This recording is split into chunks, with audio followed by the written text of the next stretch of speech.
नमस्कार, आप देख रहे हैं खबर बिहार और मैं हूं प्रीति नेगी आपके साथ। बिहार में मंत्रिमंडल विस्तार पर अभी भी सस्पेंस बना हुआ है।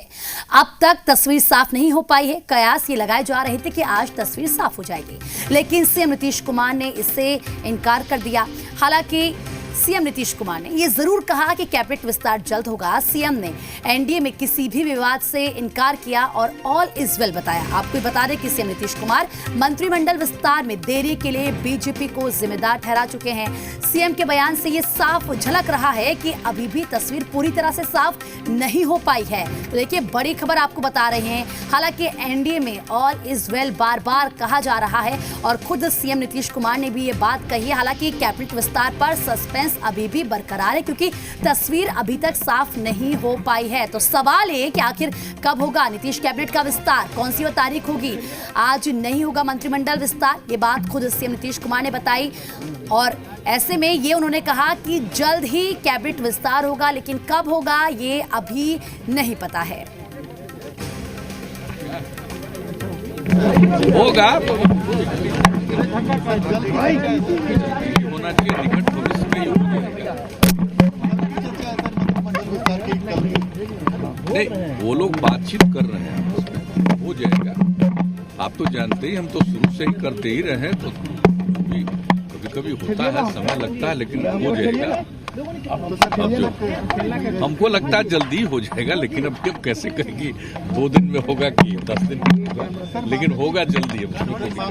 सब कुछ है ना सर? सब ठीक है, कोई दिक्कत नहीं, कोई दिक्कत नहीं। उन लोगों का आपस में बातचीत का मतलब जो था, तो वो कुछ बीच में जो उन लोगों का जो संपर्क और बातचीत करना था, जिनको करना था, तो पार्टी के अंदर थोड़ा उसमें थोड़ा समय लगा है, वो सब कोई बात नहीं है, लेकिन अब कोई दिक्कत नहीं है, सब बात करके फाइनली। नहीं, ये तो प्रक्रिया है, लोकतंत्र में अधिकार। और सबसे बड़ी बात है कि मुख्यमंत्री जी इतना लेट क्यों कर रहे हैं। आज जो है 8 से 10 मिनिस्टर पर जो है बिहार को चलाने का काम कर रहे हैं। बिहार में कोई विकास नहीं हो रहा है, कोई काम नहीं हो रहा है, तो ऐसा निकम्मा मुख्यमंत्री जी क्यों बैठे हुए हैं, जो कि अपने मंत्रिमंडल का भी विस्तारीकरण जल्द से जल्द नहीं कर पाते हैं। एक एक मंत्री पर 5-5 विभाग थोपे हुए हैं और कोई काम नहीं हो रहा है।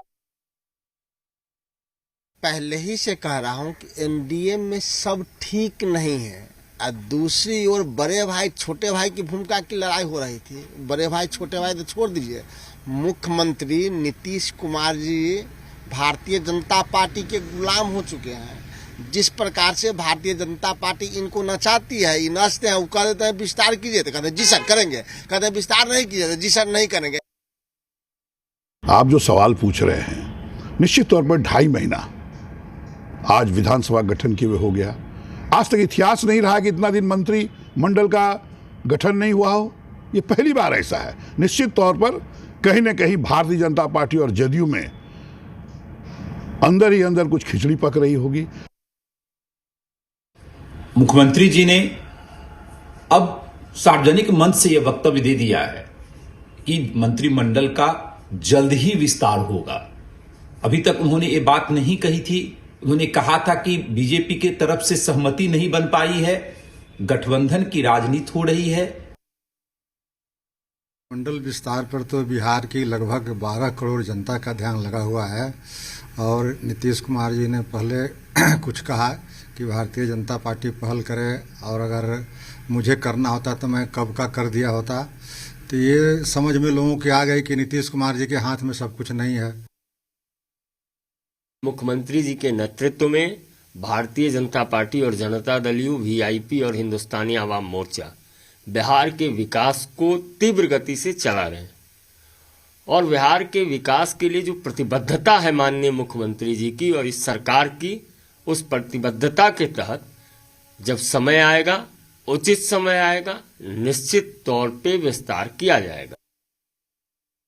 मंत्री जी का बयान सुना है। उन्होंने कहा है, आज के बारे में कहा कि मंगलवार को विस्तार नहीं होगा, लेकिन जल्द हो जाएगा। अब विपक्ष को इसमें हड़बड़ी क्या है भाई? उनको क्या प्रॉब्लम हो रहा है? बिहार के विकास के सारे काम हो रहे हैं, सारे काम सुचारू रूप से चल रहे हैं। मंत्रिमंडल का विस्तार जब होना होगा, ये सामान्य प्रक्रिया है, हो जाएगा। मुख्यमंत्री जी और सारी पार्टियां जब चाहेंगी मिलकर बैठकर बात करेंगी।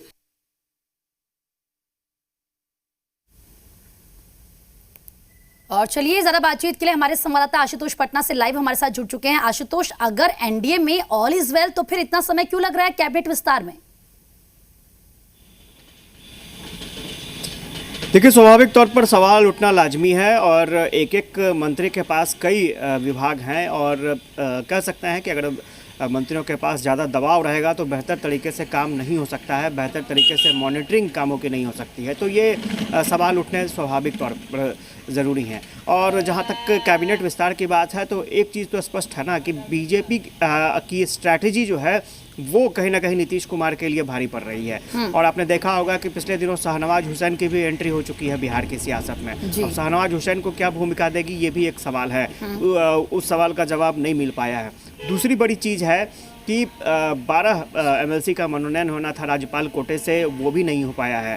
और ये माना जा रहा था कि जब ये मनोनयन होगा तो कई दूसरे दलों के नेता एनडीए का दामन थाम सकते हैं, तो उसमें उन्हें कैबिनेट में जगह दी जा सकती है। लेकिन अभी तक शायद देखें तो जो ये पेच फंसा हुआ है कैबिनेट विस्तार को लेकर, बीजेपी की वजह से ये पेच फंसा हुआ है। नहीं, दोनों तरफ से परेशानी है। एक तरफ बीजेपी की स्ट्रैटेजी है, बीजेपी कई नेताओं को किस जगह पर देना चाहती है, किस मंत्रिमंडल का पोर्टफोलियो देना चाहती है, ये भी एक बड़ा सवाल है। वहाँ पेच फंसा हुआ है, बीजेपी में भी मंथन चल रहा है। और दूसरी तरफ जेडीयू ये चाहती थी कि दूसरे दल के कुछ नेता जेडीयू के साथ आते और उन्हें मंत्री बनाया जाता, तो शायद वहाँ बात नहीं बन पा रही है। और जेडीयू अभी भी इंतज़ार कर रही है कि अगर वो नेता हमारे दल में आ जाए तो एमएलसी का मनोनयन भी हो जाएगा और उसके बाद उन्हें कैबिनेट में जगह भी दे दी जाएगी। लेकिन दूसरी बड़ी बात ये भी है कि जो जानकारी मिल रही थी कि राज्यपाल के कोटे से जो मनोनयन होना है उसमें भी विवाद फंसा हुआ है, उसमें भी संख्या बल को लेकर के खींचतान की स्थिति है। तो कमोबेश कहा जा सकता है कि अभी फिलहाल थोड़ा टेंशन जरूर है। हालांकि नीतीश कुमार आश्वस्त हैं, इस बार उन्होंने ये नहीं कहा है कि बीजेपी के कारण विलंब हो रहा है। इस बार वो ये कह रहे हैं कि कैबिनेट का विस्तार हो जाएगा। तो जो जानकारी मिल रही है 2-3 दिनों में कुछ बड़ी खबर मिल सकती है। फिलहाल डेट क्या होगा ये कहना, ये देखना होगा, थोड़ा इंतजार करना होगा तस्वीर साफ होने में। बहुत बहुत शुक्रिया आशुतोष आपका तमाम जानकारी देने के लिए।